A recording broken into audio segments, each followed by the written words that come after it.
Hello everyone, myself Dr. Devanjan Mandal. I'm a physical therapist. Today we are going to do orthopedic physical assessment for the shoulder joint. This is our first video of this series, and in this video we are going to discuss about first how to do range of motion test for the shoulder joint and its applied anatomy. Second, we are going to do a scapular position test. Third, we are going to check scapular dysfunction or dyskinesia. Fourth, Aplies scratch test. So keep watching.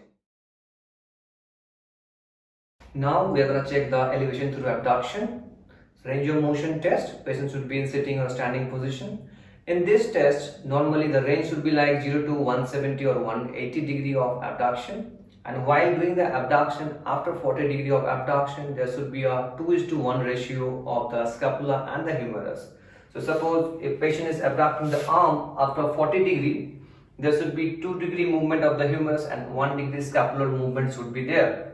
So this is called glenohumeral rhythm. Now we are going to do shoulder abduction. Shoulder abduction we can divide into 3 stages. Like first is like 0 to 30 degree, which is mainly responsible by supraspinatus muscle. So if patient have any difficulty while doing the 0 to 30 degree movement, that means there is some problem in the supraspinatus muscle. But in this range there is no 2:1 ratio of humerus and the scapula. So there is no scapulohumeral rhythm in this movement. Stage 2, 30 to 90 degree, which is mainly responsible by middle fiber of the deltoid. In this stage, there should be a 2:1 ratio of the scapula and humeral rhythm, and after 40 degree, there should be a like 20 degree movement of the scapular rotation, and 40 degree should be in glenohumeral movement. If the glenohumeral movement is not occurring, then movement should be restricted on 60 degree, and this whole movement should be there on scapulothoracic junction or scapulothoracic joint. Stage 3, we can divide it in 2 subcategories like 90 to 120 degree and after that 120 to 180 degree. So first 90 to 120 degree, there is a lot of biomechanical things is happening over there. Like first 90 to 120 degree, there should be an external rotation of the humerus head. If humerus head is not rotating laterally, then it's gonna stop its greater tuberosity on the acromion process. So to remove that obstruction, humerus should rotate laterally 90 degree. Then abduction should be there. So this movement is happening due to infraspinatus and teres minor muscle. And this is the area or this is the phase where the clavicle also rotate 30 to 50 degree posteriorly on a long axis and elevate further 15 degree. So if there is no movement on the clavicle, the movement will be restricted on 120 degree.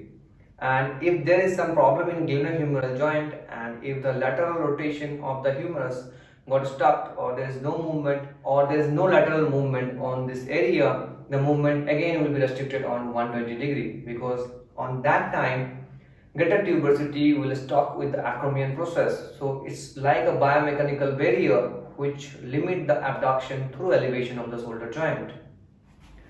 In the final stage, the movement will be like 120 to 180 degree, which is mainly responsible by serratus anterior and the trapezius muscle. And while doing this abduction, if patient is complaining that there is some problem after 45 degree and after 60 degree to 120 degree, that could be an indication of glenohumeral painful arc syndrome. And this movement should be like restricted in first 45 to 60 degree, then it will be too much painful when it is going to 120 degree. And if it is going beyond 120 degree, patient will tell that pain got diminished. So this is a classical symptom of glenohumeral painful arc syndrome. It could be happen due to subacromial bursitis, or there might be some calcium deposition, or there might be some tendinosis of the rotator cuff muscles. Generally, when we are moving our arm more than 90 degree or more than 60 degree, that time those structures or the subacromial bursa got pinched underneath the acromion process and coracoacromial ligament. So while doing this movement, those structures got pinched and patient complained for pain. When we are taking the arm at the end range like 170 to 180 degree of abduction, this time sometimes patient complain of localized pain on the acromioclavicular joint. So if there is any pain in last 10 or 20 degree of the abduction, that is a symptom that there might be some pathology on the acromioclavicular joint. Or by a positive impingement test, if there is some pain to the anterior structure of the shoulder joint, that could be due to the positive impingement test. Normally the end of this abduction when the range of motion is reaching the maximum like 180 degree, the surgical neck of the humerus reaches to the acromial process. So that is an anatomical barrier which is an indication of the end range of the shoulder abduction. So this is all about shoulder abduction. Now we are going to discuss about reverse scapulohumeral rhythm. When scapula moves more than the humerus, generally in each and every 2 degree of humerus movement, 1 degree scapular movement should be there. But in reverse scapulohumeral rhythm, there will be much more movement on the scapula and less movement on the humerus. This kind of condition we can see patient like frozen shoulder or rotator cuff tear muscle. For those patients, we can see reverse scapulohumeral rhythm. Now we are going to perform shoulder flexion, which is normally 0 to 160 or 180 degree. Normally while doing this movement will put less stress on the shoulder capsule and the surrounding musculature in comparison to shoulder abduction. That's why it is very important patients who have a frozen shoulder, we should not start with the shoulder abduction movement, because that movement can add a lot of stress on the shoulder capsule and the surrounding musculature. Now we are going to check the lateral rotation, which is mainly 80 to 90 degree. And while doing this test, we should take a little bit precaution, because patients who have a history of recurrent shoulder dislocation while applying a little bit overpressure, that can dislocate the shoulder again.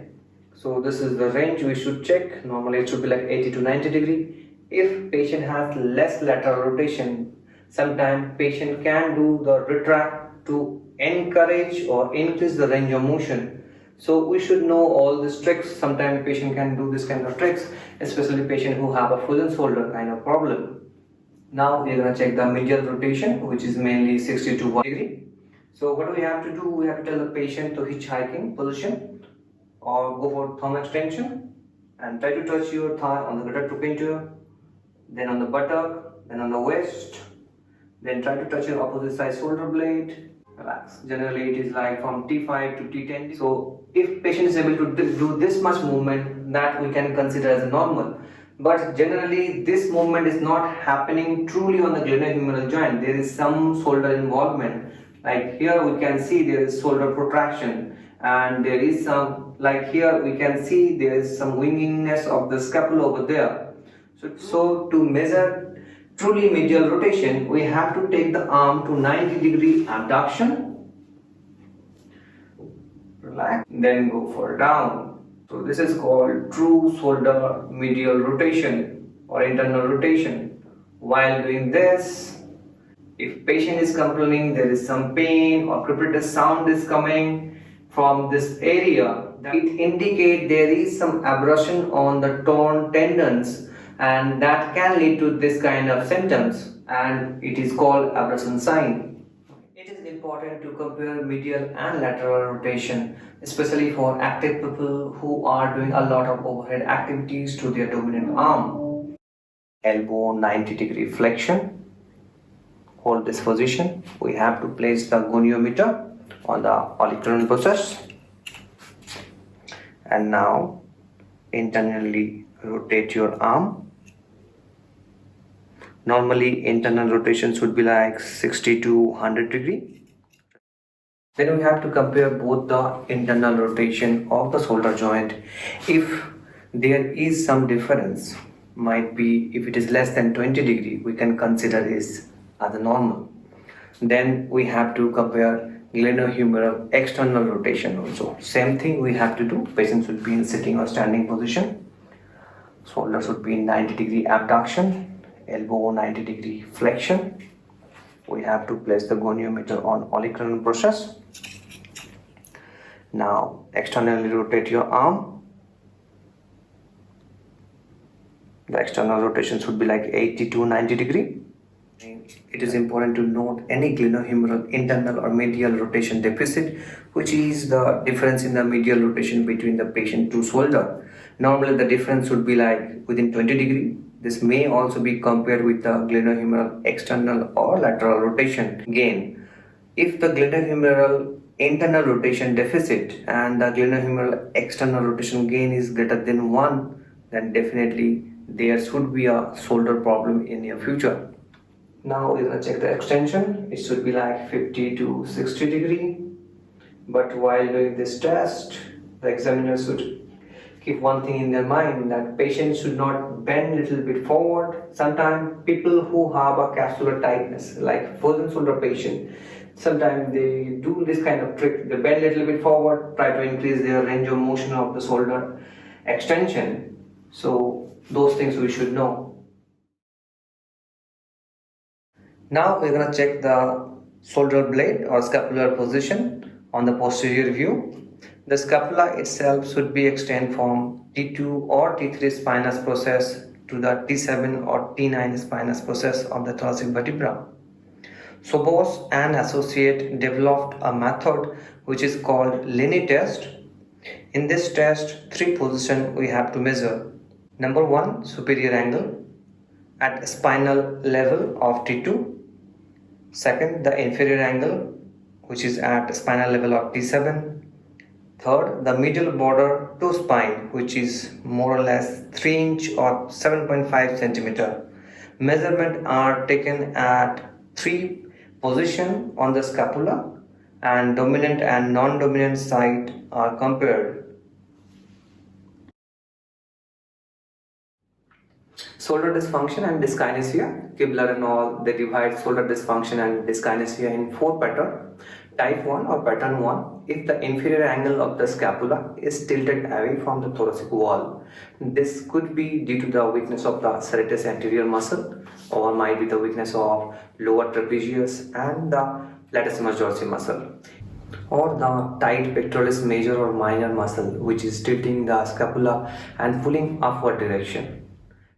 Type 2 or pattern 2, if the medial border of the scapula is very prominent or it's a little bit away from the thoracic wall, it could be due to the weakness of the serratus anterior muscle or rhomboids minor major or the trapezius muscles. It could be happen if there is some injury in the long thoracic nerve.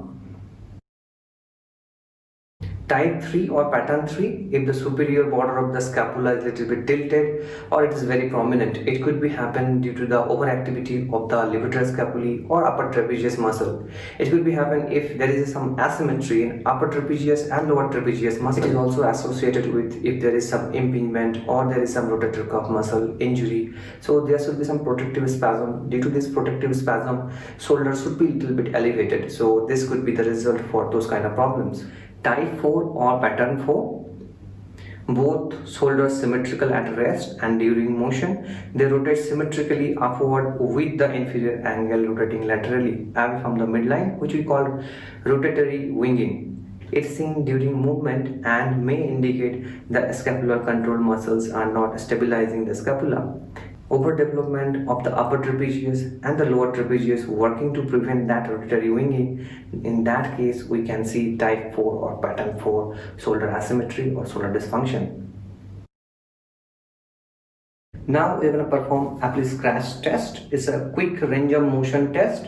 So what we have to do is, there's a patient to laterally rotate and abduct the arm and try to touch your fingers.